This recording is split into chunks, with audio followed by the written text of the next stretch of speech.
are boiling. Here they are steaming. Here they are braising. Here they are bottoms up. And here they are, freshly arrived from California. We're investigating the artichoke today on the French Chef.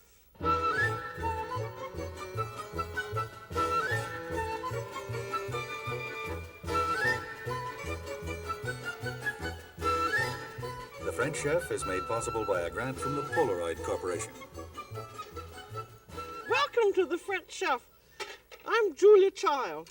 Do you know that 99% of all the artichokes we get in the USA come from California?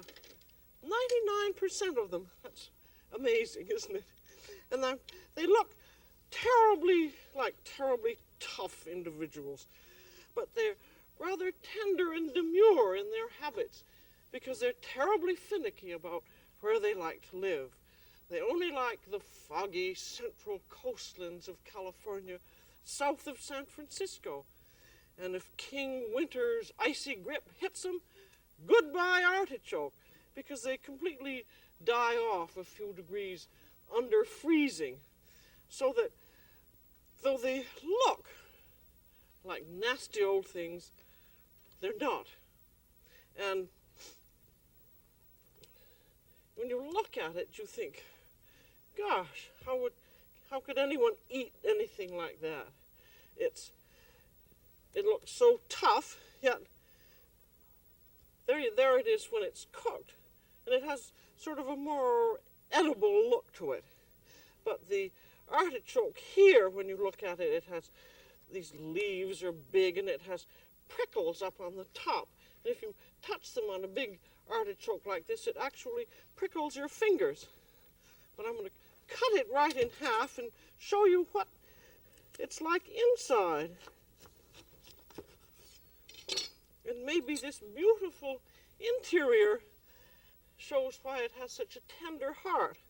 And when you cut a raw artichoke, it's that tender that you must rub it with lemon, and that prevents it from darkening. And here, it shows you what happens if you don't rub it with lemon.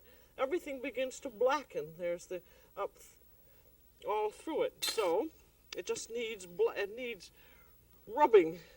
And I'm going to cut apart a cooked artichoke now so that we can compare the cooked and the raw.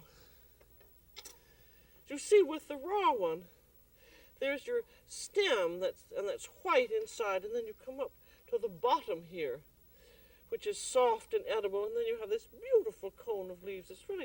It's so handsome inside, isn't it? That lovely purplish business, and then the way it tenderly comes up to its point. And now I have some quartered ones. You often hear of artichoke hearts, and this is the heart, this tender cone of leaves. But it has this choke, and you see that fuzzy choke? And here, when you remove the choke, that's what the choke is like when it's raw. It's rather thistly. And when you buy artichokes, the peak season is March, April, and May. And the low season is July and August. If you buy them in the peak season, they're fairly reasonable in price, and if you try and buy them in July and August, they're usually a bit expensive. But when you do buy them, you want them to be fresh and crisp. The leaves look fresh and fat, and they crackle. If you break them like that, they crack. And the whole, it should feel heavy for its size, and the leaves really look fat and juicy. Now here's an example of artichokes that have gone too far. Those have completely dried out. It's quite a contrast between this fat, juicy leaf and the dried one. And that's really a lot of the problem in artichokes, both if you're running a store and when you get them home, because artichokes like moisture, and if they're going to keep after they've been picked, they should really be iced if you have a store, or at least kept moist. And when you get them home, there's your nice artichoke. the best thing to do to keep them moist is to wrap them in damp towels, a whole bunch of them, and stick them in a plastic bag and put them in the refrigerator. And you really should eat them as soon as possible so that they're not going to darken. I mean, not going to dry out. And artichokes are very much like lobsters. You wouldn't think of comparing an artichoke and a lobster, but they are both awfully good, just cooked whole and either boiled or steamed. And actually, you can boil them. You can just take an artichoke and wash it, trim off the bottom of the stem, and just dump it in the water just like that. And they do that a lot in California, and also French peasants down in the south of France. You don't have to do anything at all. But if you'd like to be a little fancier, you can trim them so that they're like that, taking off the stem so that they will sit easily, and then cutting the prickles off the leaves. See, there it's untrimmed, there it's trimmed, and these cutting off the prickles can prevent you from hurting your hand. And now, to take the stem off, you can break it off. Some people just leave it on, but some people break it off in case there are any tough fibers.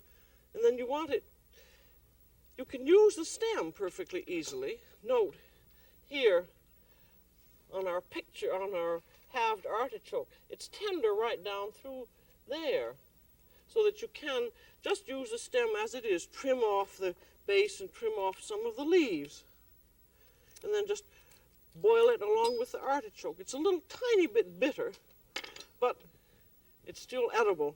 And then you want to cut the top cone of the leaves off about an inch or so, and then take scissors and just cut all along. If you have a little tough leaves at the bottom, just break them off. Even though you hate to waste something, you'll find that some of the little leaves are not much good. But I think the cutting is a good idea. Just cut all around. I hope I haven't missed any there. And then be sure, after you've cut them, to rub all of the artichoke with lemon. And these will all, you all will have washed them apart. You will have washed them by spreading the leaves and running cold water in before you start trimming them. And then, I'm going to clean this off a little bit. And you can do them a little bit ahead if you want, but it's really, because of the darkening problem, it's better not to. But if you do have to do them ahead and you're doing a whole bunch of artichokes, put them in a bowl of acidulated water, meaning water where you have a tablespoon of lemon juice or vinegar to every quart of water. And that will prevent the darkening problem. But on the whole, try and trim them and cook them immediately so that you won't have any trouble. Now I'm going to do both boiling and steaming, and you'll see how easy it is. Now when you have your, I'm going to do the boiling first, and you have a large kettle of rapidly boiling water, and you just dump the artichokes in, and then it's a very good idea to have a piece of cheesecloth and drape that over the top of them. And the cheesecloth acts like a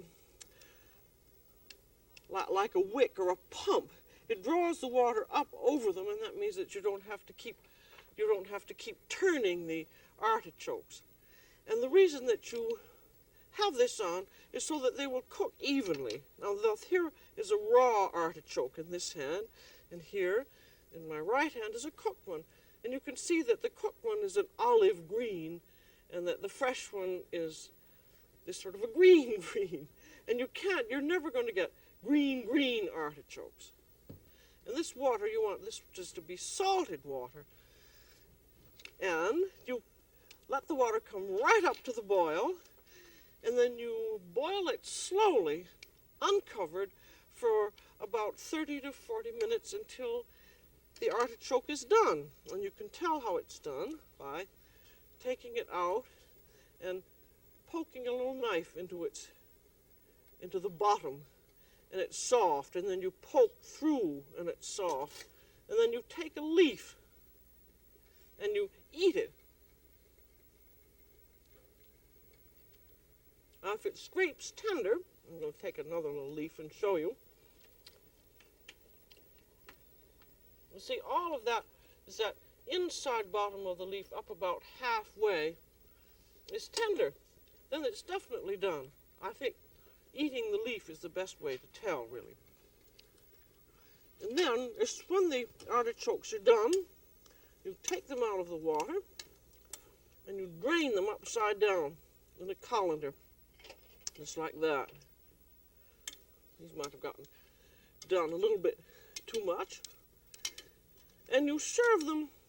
And the nice thing about boiled artichokes is that you can serve them hot, warm, semi-warm, or cold, so that you don't have any bothers about when it's going to be done. Getting it cooked too soon, because you can serve it any way you like. Now we have steaming, which is very much like the lobster. Some people prefer steaming to boiling. And here they are steaming. And I think the reason some people like them steamed is because they feel like a steamed lobster, that if you boil them, the flavor is going out into the water. I don't actually find a great deal of difference. I'm sort of ambivalent about it. But if you're going to steam, you have to have something to steam them in. And this is a French type of steamer that has little feet. And that just sits in your pan of water, and the water comes up just to where the feet are, and then it opens up. And it works out very nicely. If you don't have that, you can just use a sieve and put a cover on the pan, making sure that that the steam stays in. Or you can get some kind of a vegetable steamer. Here's one that we've used several times for potatoes and other things. But when you're going to steam, put in your artichokes bottom down, and then let the water come up to the boil, and put a little olive oil, run a little oil over the top of them, which can keep them from drying out. And then I also like to cover them again with damp cheesecloth, because this also helps to keep them from drying out. And then put the cover on, and you'll find that steaming might take a little bit longer than boiling. It'll probably take, I should say these are medium artichokes, probably 40 minutes rather than 30 or 35. And then to test them when they're done, you do it in exactly the same way. Poke it and eat a leaf. That's why I think cooking artichokes is so nice for the cook, because you have to eat them all the time to make sure that they're doing well. Now, boiling and steaming, of course, are much the easiest ways of doing artichokes. But there's also another very nice method, which is braising. And that's this one here. And this is braising in an aromatic liquid with wine and vegetables and herbs, and it's very nice. But what you have to have for the braised one is a mirepoix, spelled M-I-R-P-O-I-X. And that is a French concoction of diced vegetables,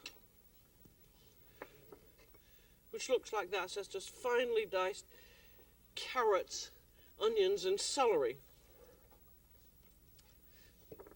And I'm going to do, we haven't done, I don't think, any fancy vegetable cutting. We want to have, for 4 artichokes, about 1/4 cup each of carrots, onions, and celery. So there's your onion. And to dice it fast, cut it in half through the root end, and then turn it flat on the table, and your root end is here. And then take your big knife and make vertical cuts right down, and then turn it to one side. I'm going to move it a little closer to me, and then make horizontal cuts. And then just cut straight down and it falls right into dice. You see how fast that goes. And this is one of the things that you must do, is to train yourself to do kitchen dog work fast, because that makes your work fast. And you do carrot in very much the same way. You cut off, but you cut off a strip to make it lie flat, and then cut the strips into lengths, and then cut the lengths into little dice. But I think if you aren't already a practiced cook, do learn to do your cutting. And it takes practice. It'll take you, oh heavens, probably a month or more to learn how to chop fast. But it's terribly necessary, or if you don't, you'll feel that kitchen work is just too difficult. And now here we have a bowl, and that has about 3/4 cup of diced vegetables and about 2 tablespoons of either oil or butter. And then that's going to cook slowly while we fix the artichokes.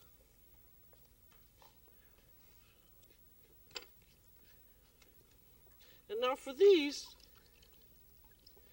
you take the artichoke, let's see, wherever I have one that I just fixed, and you're going to take the choke out.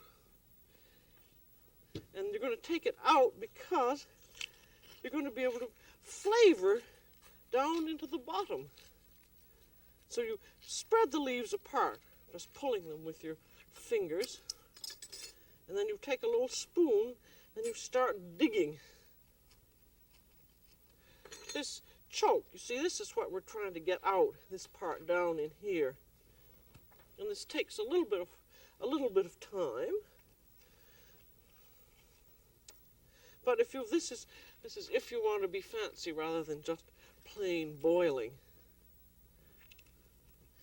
I think you find that that artichokes are awfully nice because just by themselves they're good, and then they also take on other flavors beautifully. You just keep scraping around in there and opening it, putting on your glasses if you need them, which helps. You know, when I was growing up, even though I grew up in California, in Southern California, I wasn't near artichoke country, and artichokes were considered a tremendous luxury, just like lobsters. But nowadays, they are a luxurious vegetable, but nowadays both artichokes and lobsters can just be all over the country. Now I have another one over here.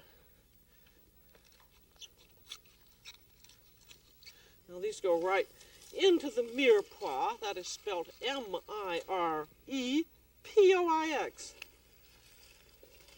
You run into it all the time in French cooking. Now I'm going to do them 2 ways. I'll do one just plain with a little bit of butter in the heart and a little bit of lemon juice. I've got about several drops of lemon juice and a little bit of salt and pepper. I'll put in some kosher salt in here. And then in this one, I'm going to do with some sausage meat. And if you have your own homemade sausage meat or a beef stuffing, you just stick it right down there into the choke. And then push that all together again.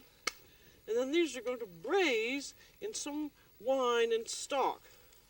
And use a good dry white wine or else a dry French vermouth. I'm using a Macon, about a cupful, and then put in some chicken stock, and that can just be canned chicken stock, which is perfectly all right.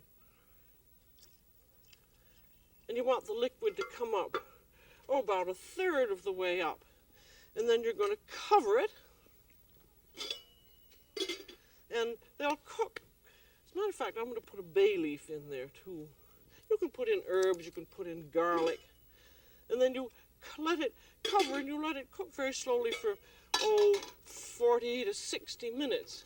And then every once in a while you want to baste it, and so that you don't get all the mirepoix over the artichokes. Baste it through a sieve.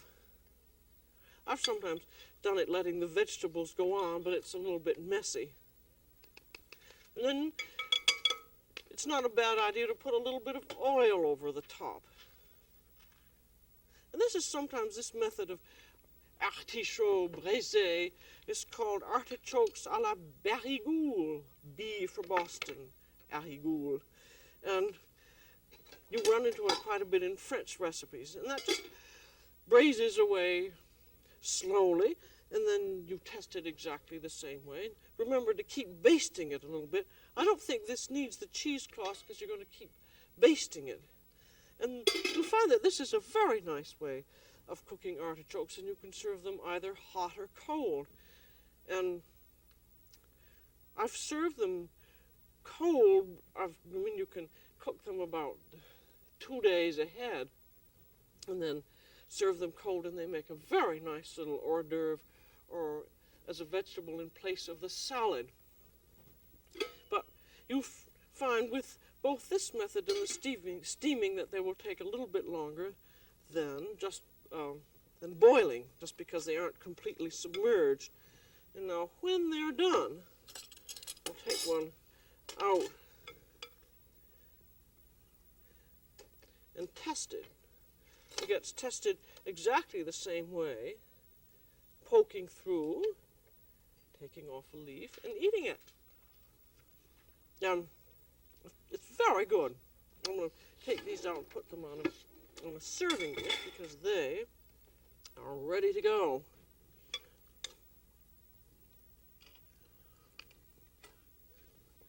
And then you have these beautiful juices here. And these you reduce down until they're a little bit thickened. If they have, sometimes they've already reduced quite a bit. And then you taste them very carefully and season them. And if you're going to serve them cold, beat in a little bit of olive oil. Well, this is very much up to you what you think would be nice in it, but usually a little of olive oil and maybe some chopped parsley. And then if you're going to serve it hot, after these have reduced down and become a little bit syrupy, then take some butter and off heat. Stir the butter in. And that gives it a lovely richness. And again, put in a little bit of parsley. And then you can serve these juices in a little bowl, and then each person dips the leaves into the juices, and it makes a very nice meal. I'm sorry I don't have one exactly ready for that. But I think, of course, we haven't gone into just the plain artichoke bottoms at all, in which you take all the leaves off and then you just cook the artichoke bottom, but that's a whole other story, because that's a very luxurious way of cooking artichokes. But there's so much to it. I thought we would be able to do both of them today, but I just found that there was enough in just whole artichokes. So we're going to go in and see how they look. And I have here a beautiful centerpiece that comes from California. These are the artichokes when the choke has come up into its own and turned into a beautiful purpley blue flower. And this is when they've gone too far, but we're eating them when they're just buds. And this is an artichoke painting by my friend Rosie, who lives out in San Francisco and is a great artichoke lover. But I love this floating up sky high. And now I want you to see how to eat an artichoke, because I think sometimes people are a little afraid of artichokes, because just as if you haven't grown up with them and you are suddenly served one, you think, my heavens, what am I supposed to do with this? But you start eating it from the outside in, and then you just work yourself around, and in you take off your leaf, and then, as I did in the kitchen, you just pull it between your teeth and get off the tender flesh, which is on the inside. And then, if you're serving it cold, you would dip it into a lemon and oil sauce or into a mayonnaise. It's just delicious. And if you're serving it hot, you dip it into melted butter or hollandaise sauce. And then you work your way around, taking off leaf by leaf. And it's very nice because it goes on for a long time, and it's very leisurely. I was pretending these are all coming off, so you see how it goes on and on and on. And we're getting into the more and more tender part. And now we come way down to this part known as this is the heart, this very tender part of the artichoke. And this one, you take your little fork and you just carefully lift it off the bottom.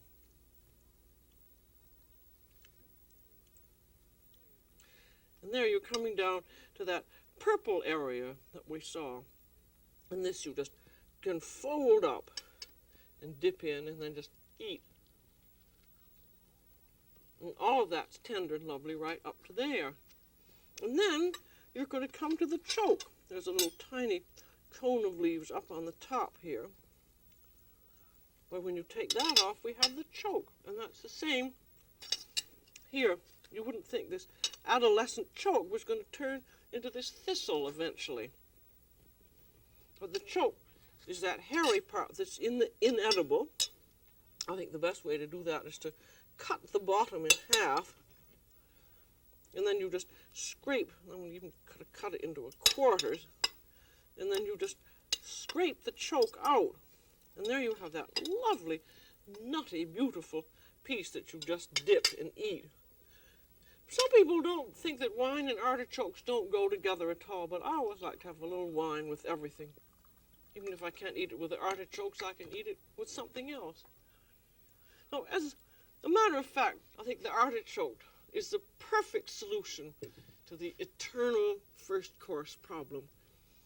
It's a vegetable that really should be served by itself because it's so elegant that it's going to upstage anything else. So that's all for today on The French Chef. This is Julia Child. Bon appétit.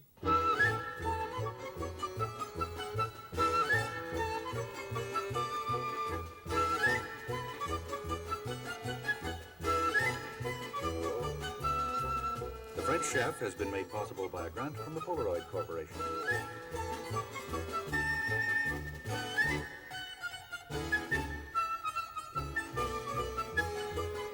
Julia Child is co-author of Mastering the Art of French Cooking, Volumes 1 and 2.